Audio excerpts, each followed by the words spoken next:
de la utilización tanto de herramientas de presentación como de la pizarra, ¿vale? Las herramientas de presentación, lo que también quiero que nos demos cuenta y que analicemos, por ejemplo, presentación vuestra con un documento, todo lleno de letras. ¿Preferible? Fuera. Lo único que hace eso, ¿qué es? Despistarnos. Porque el tribunal, si quiere ponerse a leer, ¿qué ocurre? Que no te presta atención a ti. De momento, o lee o a ti. A Félix también le ha pasado y nos pasa a todos mucho, y es que esa fluidez de yo tengo, empiezo a explicar, estoy explicando, pero ahora me pongo a escribir y como que digo que cago a más. Me corta el rollo. Ese es el planteamiento que yo quiero que tengamos muy claro con el tema de la pizarra. Hasta ahora, como esto no lo tenemos seguro y lo normal es que solamente podamos utilizar la pizarra, varias cosas con respecto a la pizarra. Voy a borrar. Como yo soy aquí el que más, no pido ni permiso. Para empezar, mirad. Aquí tenemos una pizarra en la cual todos vosotros, esta de hecho ha sido la que más o menos más clara tenía todo lo que sería el esquema que he utilizado, pero yo una de las cosas que más estoy cambiando, después de leer y después de ir viendo, es lo siguiente. Mirad, primer planteamiento con el tema de la pizarra, son tonterías, ¿eh? Planteamiento con respecto a la utilización de la pizarra. Esto, todo lo tengo que tener controlado. Todo el espacio en el cual yo me vaya a manejar, lo tengo que tener controlado. Si yo voy a llevar una botellita de agua, ¿dónde quiero la botellita de agua? Si esta silla me molesta, le pido permiso al tribunal. Le digo, perdón, ¿puedo mover la silla un segundito? ¿Por qué? Porque no me voy a poner aquí. Pero no estoy igual porque está solo. Yo aquí quiero aprovechar la pizarra al máximo. Nada más. ¿Puedo cambiarlo? O sea, asegurarlo.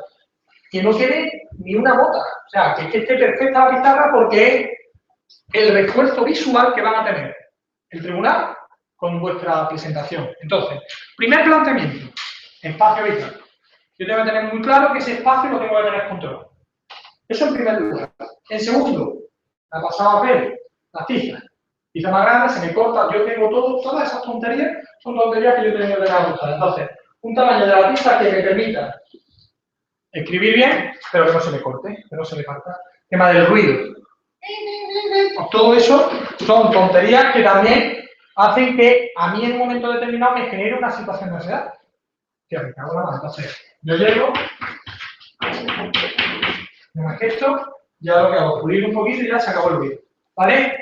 Planteamientos importantes con respecto al tema de la utilización de la pizarra. En primer lugar, no abusemos, habéis abusado muchos de vosotros de qué? De utilizar letras ininteligibles. Lo escribís, ya os quedáis a gusto, porque estáis escritos, pero no se entiende nada. La pizarra hay que utilizarla, pero hay que utilizarla como refuerzo de nuestra defensa y de nuestra exposición. Entonces, todo lo que sea utilizar la pizarra de manera que no se ve una mierda, porque es que lo he escrito de mala manera, pues lo único que estoy consiguiendo con eso es que crear confusión.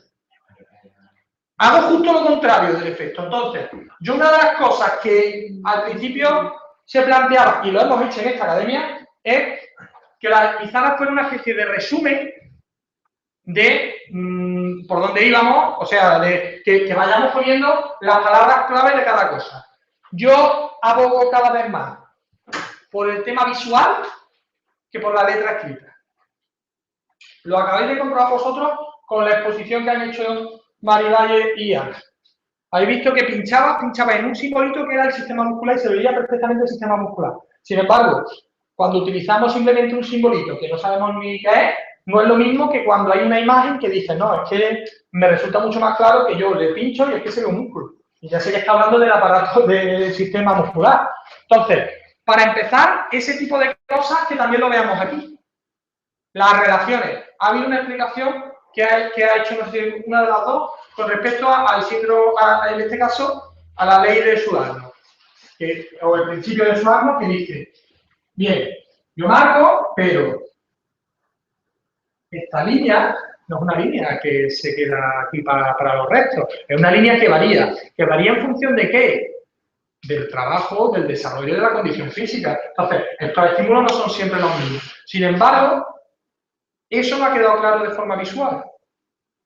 es difícil, pero yo tengo que idear una situación en la cual yo tengo, pero esta línea, nosotros tenemos que tener en cuenta que va variando, es decir, que si sube en nuestro nivel de condición física, esta línea, ¿qué puedo utilizar en este caso? Colores. Entonces, hago una superposición sobre un mismo gráfico. No sé si lo estamos entendiendo.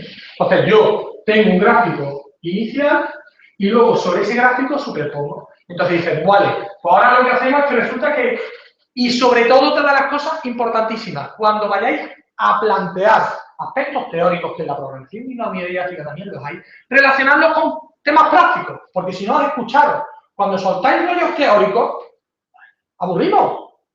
Vosotros mismos lo comprobáis con vuestros compañeros y vosotros mismos, cuando os veáis, diréis, vaya rollo estoy soltando. Entonces, no quiere decir que no hablemos de aspectos teóricos, pero nosotros todo lo que expliquemos tenemos que intentar que sea significativo.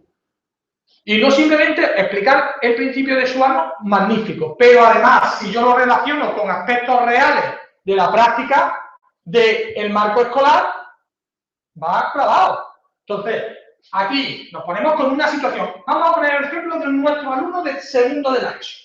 Alumno de segundo de la ESO con 13 añitos y que empieza la temporada en el equipo de baloncesto del colegio, del instituto. ¿Vale? Y empieza a hacer un planteamiento. Y con ese planteamiento estoy explicando de forma y además dando datos científicos de esa evolución de ese alumno. Pero estoy situando al tribunal. Planteamiento abierto de rendimiento constantemente. Vamos a hacer ese rendimiento, cuidado, con cosas súper interesantes, pero aplicables a ese rendimiento de un chaval que está en un equipo y que tengo que adaptar. Pero también otra cosa muy importante. Para mí es fundamental el tema de la actividad física. Nosotros nos tenemos que empeñar en que nuestros alumnos sean activos. Por encima de lo más importante, yo les digo, lo más importante es que seas activo. Que si tú vas desde la Fuensanta, yo tengo que ir de la Fuensanta al centro, en vez de cogerte el autobús, te vayas andando. Que tú, o te vayas en bici. Que no te lleve y te recoja a tu padre de 5 metros cada vez eso y te hagas un vago. Que si tienes que subir las escaleras, o sea, no subas el ascensor, subas por las escaleras. O sea, que tú tengas un hábito de actividad física, que cuando llegue ese tiempo de ocio, como habéis comentado antes, pues me apetezca hacer cosas, moverme. Pero ni siquiera, yo el ejemplo que siempre pongo es de los grandes gimnasios que tienen más grande todavía el aparcamiento. Dice, bueno, pues estos son centros de actividad física. Y sin embargo, ves 7 bicis y un aparcamiento de cojones. Cuidado, autocrítica. Aquí hay gente de pueblo, pero aquí la única bici, la mía. Entonces, ¿qué significa? Pero no este año, sino en general. ¿Por qué? Porque estamos directamente, no vemos que, vemos mucho el ámbito del entrenamiento, el ámbito de la actividad, el ámbito de no sé cuánto, pero no vemos el diario. Y el diario para mí, el ámbito de la actividad física es lo más importante. Porque incluso gente que hace muchísima actividad, o sea, muchísimo ejercicio, luego directamente hay gente que coge la bici una barbaridad, pero luego en el día a día se mueve el coche para todos lados. Pero sí, el fin de semana se ha recorrido toda la sierra. Y a mí no me preocupa solamente esa actividad física, sino el modelo de sociedad que generamos. Estábamos hablando del que se juegue. Para que se juega hay que haber espacio. Y si ese espacio se sacrifica en que cada familia tiene una media de 3-4 coches, porque pues ese espacio se elimina de la calle para dejarle sitio a unos, diríamos, unos artefactos que ocupan un montón de espacio y que encima además generan una situación, cuando tenemos niños pequeños, de bastante cojones. Yo tengo 3 niños chicos y tú no puedes, nosotros vivíamos en la calle y eso ya no se puede. Entonces, todo ese tipo de cosas son aspectos que nosotros podemos meter dentro de la condición física, que nos metemos en el ámbito del entrenamiento puro y duro. Y nosotros tenemos que tener claro que lo más importante es generar en nuestros alumnos personas activas. Y luego a partir de ahí, por supuesto, el deporte, magnífico. Pero sobre todo eso, ese cambio en la sociedad nosotros lo tenemos que tener muy claro. Por eso es lo que respecta a, ya os digo, a la elaboración y a la defensa de los temas. Cuando defendamos los temas tenemos que tener en cuenta que no tenemos que soltar un rollo teórico. Tenemos que explicarlo. Que esa explicación nosotros digamos, es que la gente La estoy entreteniendo con esa explicación. No le estoy soltando el rollo. No le estoy soltando el tema, sino que estoy explicando el tema, cuidado, con argumentos. Toda la explicación, por ejemplo, tú has hecho los dos argumentos que has hecho, los dos añadidos que has metido, hablando del rendimiento, si eso lo complementa con un ejemplo de un niño o de un adolescente de 13 años, es magnífico, porque luego la explicación que haces es genial, porque haces una explicación. Tú explicas qué son esos dos conceptos que no vienen en el tema y no lo estás soltando, lo estás explicando. Pero es un discurso muy enfocado al rendimiento. Cuidado, muy normal, Alberto, siempre pasa. ¿Sabes por qué? Porque en las facultades nos orientan al rendimiento. ¿Cuál mentira? O sea, ese es el problema, es que solamente vemos rendimiento, rendimiento, rendimiento, rendimiento. Y claro, yo porque ya veo eso, pues, joder, porque es que llevo desde 2000 trabajando en un instituto. Pero el problema es que eso que tú planteas, no te creas tú que vas a ser el primero ni el último. Es que venimos de la facultad, venimos todos con ese palo. Y venimos a meter el ámbito del rendimiento deportivo a los institutos. Y cuando le encuentras al instituto, dices, pero esto no tiene nada que ver. Otro de los aspectos, el tema, había hablado, por ejemplo, Irene estaba hablando del tema de la evolución y Raúl hablando del tema de la evolución, pero es que para la evolución lo más importante que es el sedentarismo que hay hoy en día, que es que a mí esa evolución en el día a día, Luis, día a día de clase, Irene, día a día de clase, ¿qué influye? Que la resistencia va mejorando, si la resistencia fundamentalmente mejora porque por el trabajo y por desgracia la mayoría de los casos el hábito de actividad física es pequeño, muy pequeño, entonces a mí me da igual cómo evolucione, si yo tengo un nene que no se mueve, si es que no va a evolucionar, o sea, no estamos hablando de ese enfoque de rendimiento, porque estamos hablando de cómo desarrollar yo ese enfoque cuando estaba en el Córdoba, pues claro, lo tenía en cuenta. Es decir, qué tipo de tareas tengo que plantear a nivel de desarrollo de resistencia con un alevín, con un benjamín, con un juvenil, claro, eso varía. Entonces, eso sí tienes que medirlo. Pero en el día a día de clase, es lo de menos. No quiere decir que no lo tengamos en cuenta y que no justifiquemos. Pero nos tiramos mucho con eso.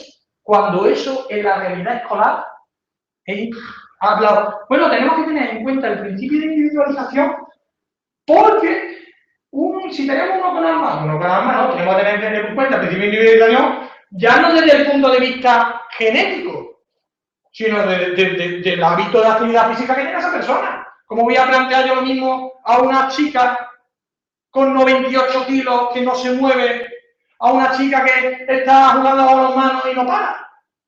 Y son dos casos que digo yo, que son casos míos reales, o sea, de la misma clase. Pues, ¿cómo voy a plantear una y otra?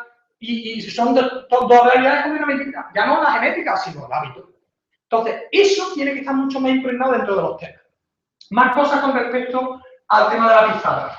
Muy importante, cuando vayamos a utilizar la pizarra, es que vayamos intentando poco a poco ganar en fluidez. Pero para ganar en fluidez tenemos que hacer lo que ha hecho usted, que es arrancarse. Porque de primera hora, si no te arrancas, no vas a acabar fluidez en la vida. O sea, como no te pongas a escribir, no da la fluidez. Entonces, muy importante en esa redacción de la pizarra que vayamos cogiendo también el concepto del espacio y la orientación.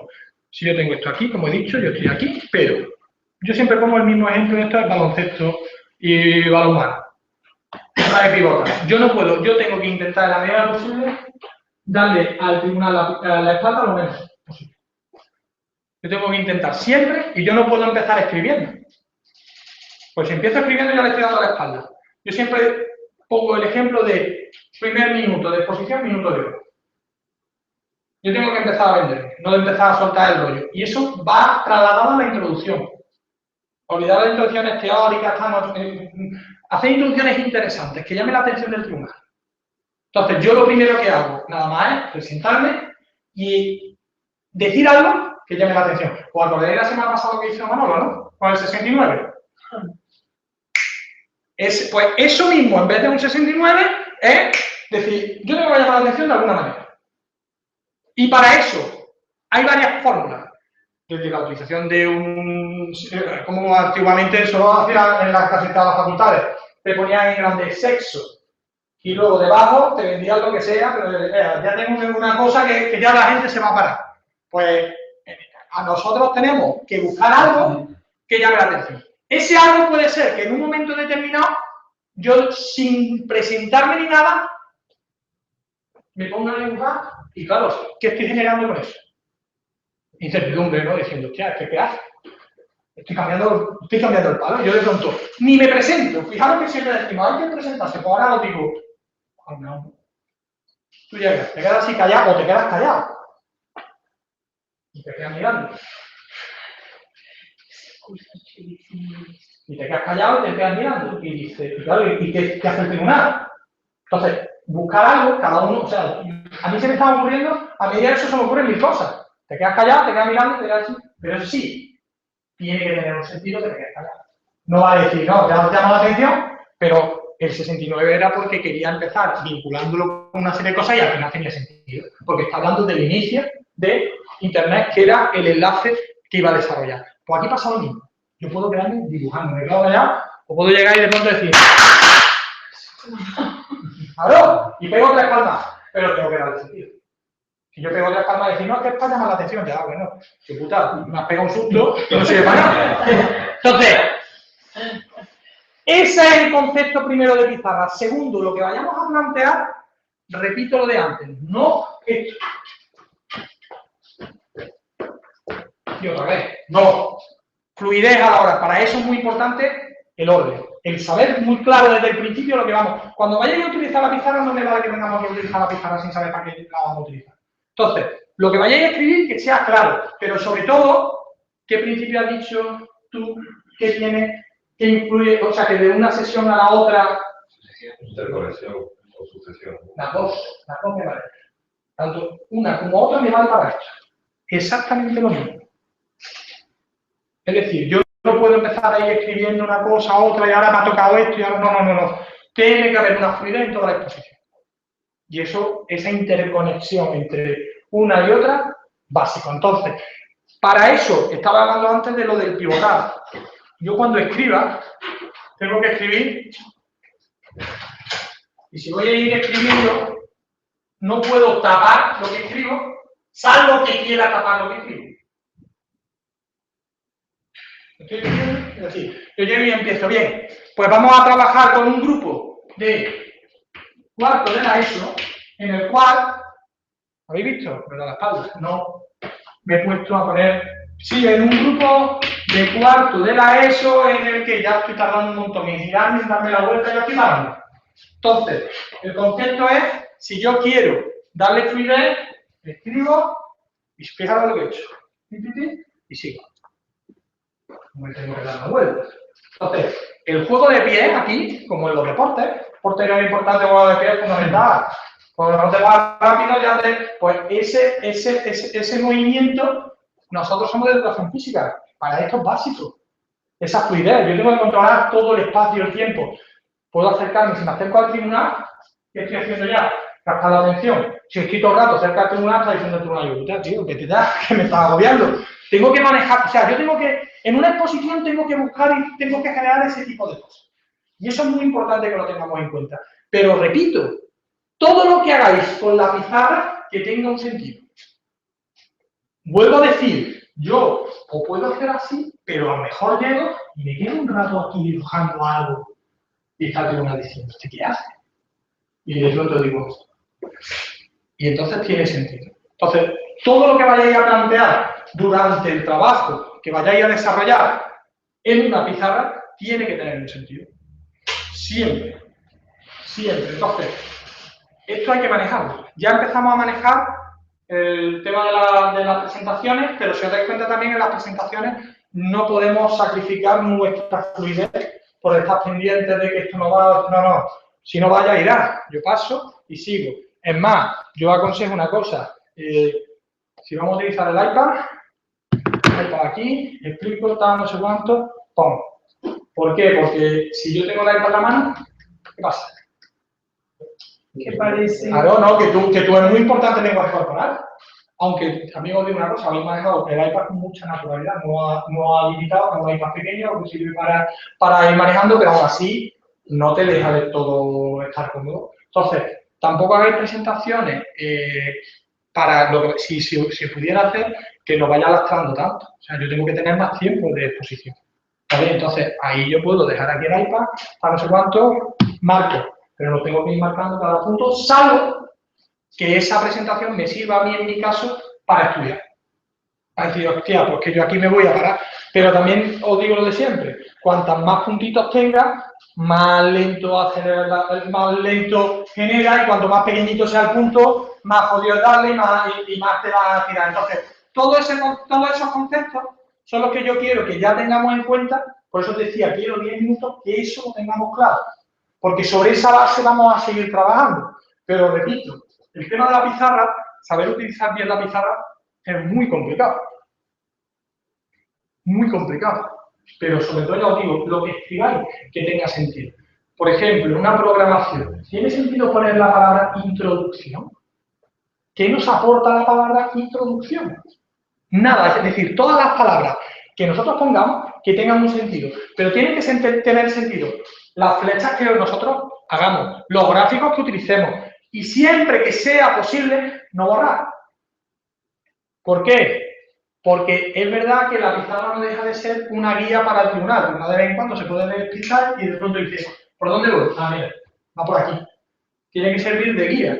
Pero repito, esto es una herramienta fundamental que tenemos que saber manejar. Entonces, ante ese tipo de cosas, tú has propuesto un mapa, o sea, mapas conceptuales en base a una herramienta. ¿Esto qué es? Lo mismo. ¿Qué pasa? Que esto es más flexible, más completo, y esto es mucho más encorsetado. Pero la idea es la misma. La idea es que tú vayas de un sitio a otro y tenga un sentido. Y que además visualmente resulte algo atractivo para el tribunal, y además de atractivo, esa interconexión que se vea de forma fácil. Pues si tú de pronto empiezas a meter flechas por todos lados, te vuelves loco, te pierdes y yo no sé. ¿Vale? Jorge, una pregunta. Cuando nosotros terminamos nuestra exposición, Sí. ¿tenemos que borrar la pizarra o no? El día de... Lo normal, Lo normal es que... lo ideal es que al final Claro. tú, todo lo que vayas a hacer pidas permiso. Pero lo normal es que cuanto más tiempo usted, mejor. Si te haría una pizarra bonita, La deja. tú llegas, tú preguntas. Dices, bueno, tú siempre, ante todo eso, preguntas. Dice, bueno, he finalizado, para nosotros, y ya de manera informal, os dejo la pizarra, pero por eso también esa obligación de pedir permiso para borrar la pizarra es por todo eso. Porque muchas veces que sin darte cuenta te pones a borrar. Y es que puedes estar fastidiando, por ejemplo, que el tribunal en un momento determinado tú te vayas y se quede viendo esa pizarra y entre los compañeros puedan comentar. En el 2010 me dijeron, déjalo un momento. Eso es. Y otra vez puedo borrarla y esta vez sí yo puedo borrarla. Cuando se quedó un minuto viendo... Eso es. Entonces, la pizarra lo que no podemos hacer nunca es borrarla sin permiso, porque estamos al tribunal, claro, yo estamos, pero es una, cuidado, no solamente por el tribunal, es una costumbre que hay que tener. Yo entro a clase ahora, bueno, no entro nunca en clase, pero ahora entro en clase dando ciencias naturales, y a mí no se me ocurre ponerme a borrar la pizarra sin antes preguntarle a los alumnos, a mi alumno, si puedo borrar. Oye, ¿esto puedo borrarlo ya o necesitáis apuntar alguna cosa antes de eso? Siempre. Pero son conceptos que parecen una tontería, pero no lo son. O sea, siempre tenemos que tener ese cuidado. Y eso de borrar la pizarra para nosotros es como en el examen de coche, ¿no os acordáis de las 3 o 4 cosas? Retrovisor, cinturón, pues lo mismo. Es el mismo ejemplo. O sea, pues esto es que os acostumbréis a que yo no hago ningún... porque ya tengo esa costumbre aquí en la cabeza y ya no la pierdo. Pero el tema de la pizarra no es una tontería. Hay que cuidar todos los pequeños detallitos, los tenemos que cuidar, ¿vale? Pues que pase buen puente. Disfrutáis. El tema, los siguientes temas se irán colgando, bueno, ahora mismo nosotros es 2021, pero ya todos los temas se van a ir colgando en general, para que ya directamente, claro, ya vosotros que sepáis que se colgarán el 22 y el 23, pero eso no sería hasta la semana siguiente, ¿vale?